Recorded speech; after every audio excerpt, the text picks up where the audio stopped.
오늘은 수요일입니다.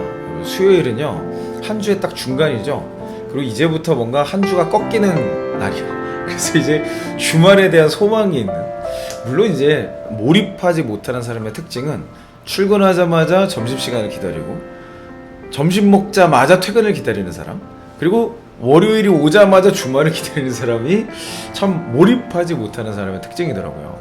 근데 사실 이거는 뭐 우스갯소리처럼 이야기를 하지만 굉장히 불쌍한 사람입니다. 시간을 하루하루가 너무 무의미한 거예요. 내가 하루에 월요일이 우리가 보통 이제 한 주의 시작이잖아요. 한 주의 시작을 했는데 바로 끝을 기다리는 거야. 그러면 이 말은 뭐냐면 내 삶에 의미 있는 시간이 주말밖에 없는 거예요. 그러면 다시 우리는 질문을 던져봐야 돼. 주말은 왜 의미가 있을까요? 주말은 뭐 때문에 의미가 있어요? 그러니까 편하고 쉬고 늦잠 잘 수 있고 놀러 다닐 수 있고 좋은 거 알겠어. 그런데 가급적이면 여러분의 인생에 있어서 훨씬 많은 시간을 차지하는 이 평일, 직장에서의 시간이 의미가 있으면 더더욱 좋겠죠. 여러분들이 직장 생활을 정말 의미 있게 할 수 있는 방법을 저 오늘 알려드릴게요. 대부분의 회사는 뭐 사기업이건 공기업이건 공무원이건 심지어 뭐 무슨 종교단체 다 똑같아요. 결국에는 그 사람이 성과를 낼 수 있어야 돼요. 근데 성과를 내기 위해서 필요한 아주 본질적인 게 있는데 이게 뭐냐면 차별화 포인트입니다. 다른 사람은 못하는데 나는 할 수 있는 거, 다른 사람에겐 어렵지만 나에겐 쉬운 거. 자, 이게 차별화라는 거예요. 여러분들이 어떤 제품을 사더라도 똑같은 거 사고 싶어요. 다른 사람과는 좀 다른 걸 사고 싶죠. 차별화를 원하는 거예요. 차를 사든 핸드폰을 사든 옷을 사든 뭘 사든 똑같은 걸 사고 싶어 하지 않아요. 차별화. 그래서 뭔가 그 제품이나 서비스를 통해서 받는 나의 이미지, 느낌, 내가 이런 사람이 되고 싶어라는 욕망을 자극하는 게 마케팅의 핵심이죠. 결국에 마케팅의 핵심으로 들어가다 보면은 차별화라는 요소들을 계속해서 떠올리게 됩니다. 근데 이 차별화가 어디서 나오는지 아세요? 차별화라는 건요, 그 사람의 정체성에서 나와요. 자, 정체성이라는 단어 조금 어렵죠. 여러분들이 평소에 쓰지 않는 단어일 것 같아요. 저는 굉장히 자주 씁니다. 저는 제가 가진 정체성이 뭔지 아세요? 제 정체성을 항상 어디 가면 이렇게 소개해요. 어르신들의 지혜를, 어르신들이 지혜가 많잖아요. 그러니까 뭐 꼰대다 어쨌다 뭐 이렇게 폄하할 수도 있지만 저는 어른들의 지혜를 배우고 싶어요. 왜냐면 그분들이 저보다 인생을 훨씬 오래 사셨고 경험도 많고 여러 가지 활동들을 하셨잖아요. 거기서 배울 것들은 배워야만 해요. 이 역사는 반복된다 그러잖아요. 그러니까 가장 멍청한 사람이 어떤 사람이냐면 역사를 보지 않고 미래를 예측하는 거예요. 이건 정말 허무맹랑한 겁니다. 이건 그냥 픽션이에요, 픽션. 그런 미래학자나 그런 예측을 하는 사람이 주변에 있다면요, 그냥 다음부터는 같이 차도 마시지 마, 밥도 먹지 마. 아무 의미가 없어요. 역사를 봐야 미래를 예측할 수 있습니다. 그래서 저는 이런 측면에서 어르신들과 대화하는 걸 되게 좋아해요. 뭐 그냥 연령대로 보면 60대 이상, 뭐 저희 부모님 뻘이죠.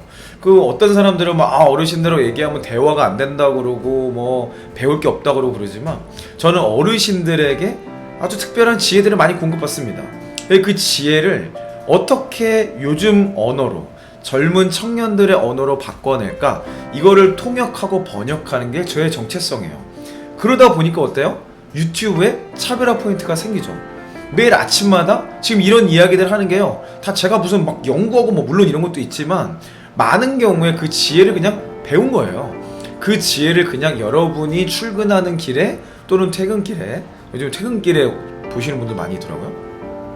출근길 혹은 퇴근길에 여러분 삶의 지혜처럼 자연스럽게 녹아 들어갈 수 있도록 만들어내고 있는 거죠. 제가 면접왕 이영이라는 채널을 운영하는 것도 결국에는 인사 총괄, 임원, 사장단들의 사람 보는 눈을 계속해서 분해하고 분석하면서 여러분들이 이해할 수 있는 언어로 바꿔내는 거예요. 저의 정체성은 이런 겁니다. 기존에 있었던 지혜, 우리가 반드시 배워야 할 것을 요즘의 언어, 듣는 사람의 입장에서 어려움이 없도록 최대한 바꿔내는 거, 해석해내는 거, 통역하고 번역하는 거. 이게 저의 정체성이에요. 제가 이런 정체성이 있다 보니까 어때요? 옛날 책들을 많이 봐요. 이런 활동들이 저의 정체성이 돼서 유튜브를 할 때도 어느 정도 포인트들을 갖게 되는 거죠. 자, 회사 생활도 똑같습니다. 여러분들의 차별화 포인트를 가질수록 여러분들의 가치는 올라가요. 다른 사람은 못하는데 여러분만 할 수 있는 사람이 되는 거죠. 자, 이거를 하기 위해서 우리는 몇 가지 고민을 해봐야 돼요. 정체성을 찾아가는 여정은 굉장히 멀고 어려울 수도 있고 많은 조사와 분석과 연구가 필요할 수 있어요. 근데 그래도 우리의 정체성이 뭐냐 이런 것들을 찾아가기에 있어서 고려해야 될 3가지 정도 포인트가 있을 것 같아요. 첫 번째는 여러분의 강점입니다. 강점 자체가 뭐예요? 나의 스트렝스, 나의 힘이죠. 뭔가 다른 사람보다 강력한 힘인 거예요. 자, 이거는요 피드백 분석이라는 어떤 나의 히스토리를 분석하는 과정에서 찾아낼 수 있어요. 사실 방법은 되게 간단한데 내가 어떤 일을 하기 전에 반드시 목표를 규정해 놓는 거예요. 나는 이런 역량으로 또는 이런 방식으로 이 일을 해서 이런 성과를 낼 거야 라는 거를 일을 시작하기 전에 미리 적어놔요. 그리고 일이 끝난 뒤에 실제로 내가 예측한 대로 결과가 나왔는지, 만약에 나왔다면 내가 하려고 했던 방법 덕분에 그런 건지 아닌 건지를 계속 분석하는 겁니다. 이걸 그냥 분석도 필요 없어. 그냥 기록해 놓는 거예요. 이 기록이 누적되잖아요. 그러면 내가 성과를 낼 수 있는 나만의 환경, 나만의 어떤 조건들이 정리가 돼요. 그래서 이거는 시간이 좀 오래 걸릴 수 있어요. 근데 이것처럼 확실한 게 없습니다. 물론 스트렝스 파인더라고 하는 강점 검사 도구도 제가 예전에 추천드린 적이 있어요. 근데 그것도 아무래도 텍스트로 나오고 키워드로 나오다 보니까 실제 내 삶에서 강점으로 표현해내는 것도 좀 쉽진 않아요. 그래서 저는 피드백 분석이라는 방법을 여러분들이 계속 한번 해보셨으면 좋겠어요.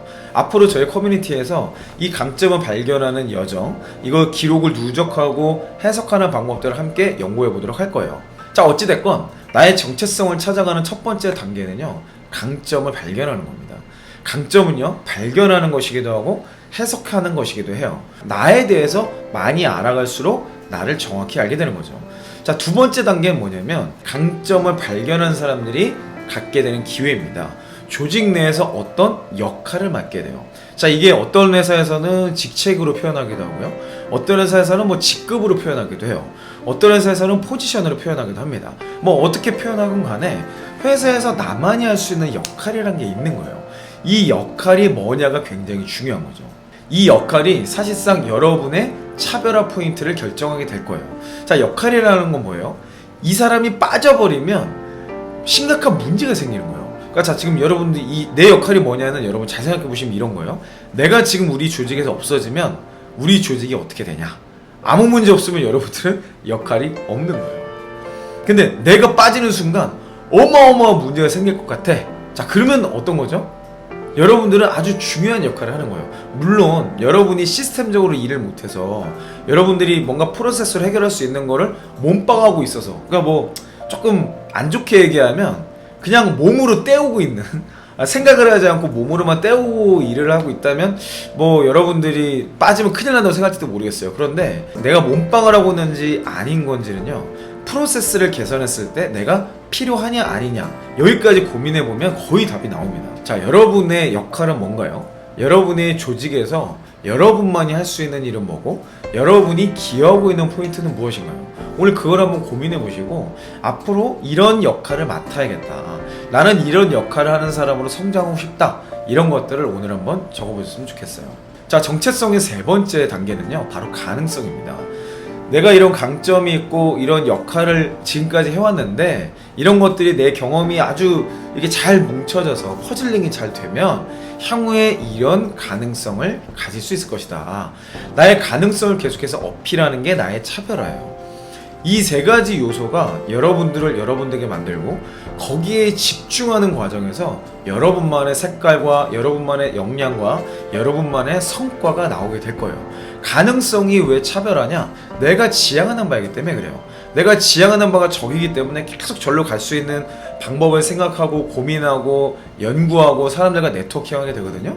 그래서 여러분들이 공부하고 배우고 읽고 있는 책이 여러분의 차별화 포인트를 가져오게 될 겁니다. 자, 오늘 수요일인데요. 수요일은 한 주의 중간이면서 일주일이 꺾이는 시점이죠. 하지만 목표 있는 우리, 방향성 있는 우리는요, 이 나만의 차별화 포인트를 찾기 위해서, 나만의 정체성을 찾기 위해서 고민하고 연구하는 시간으로 이번 주 후반부를 보내봤으면 좋겠어요.